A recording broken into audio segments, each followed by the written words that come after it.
মেয়ে যার নেই তার ঘরে বড় বিশাল বড় একটা সম্পত্তি নেই, সে যত গরিব বাপমাই হোক না কেন।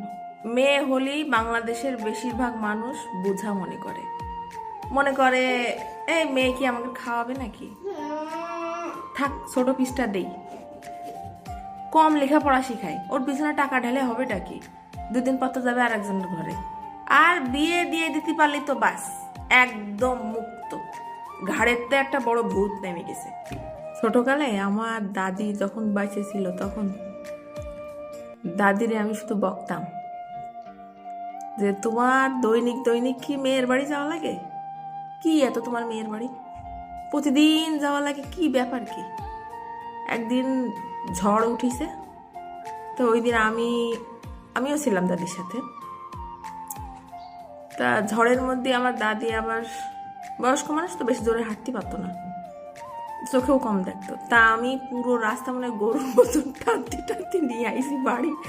নিয়ে আসার পর আচ্ছা মতন ঝাড়িছি যে তুমি প্রতিদিন কেন তোমার মেয়ের বাড়ি যাও, আর এই যে ঝড়ের মধ্যে এখন বিপদে পড়িছ।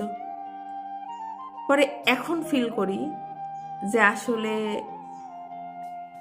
মেয়ের কাছে যে বসার যে একটা শান্তি, যে একটা ফিলিংস, এটা বয়স হওয়ার পর একটা মা চরম লেভেলের একাকিত্ব ফিল করে।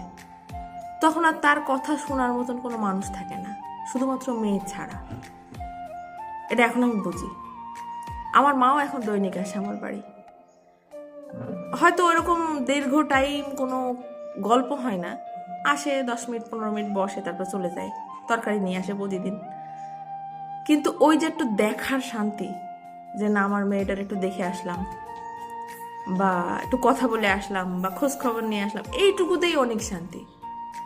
মেয়ে যার নেই তার ঘরে ভবিষ্যতে কথা জমা রাখার কোনো ব্যাংক নেই।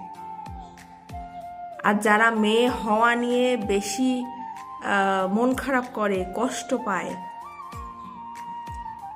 আল্লাহ এদেরকেই বেশি করে মেয়ে দেয়, কিন্তু তারা সেই মেয়ের মর্ম বোঝে না।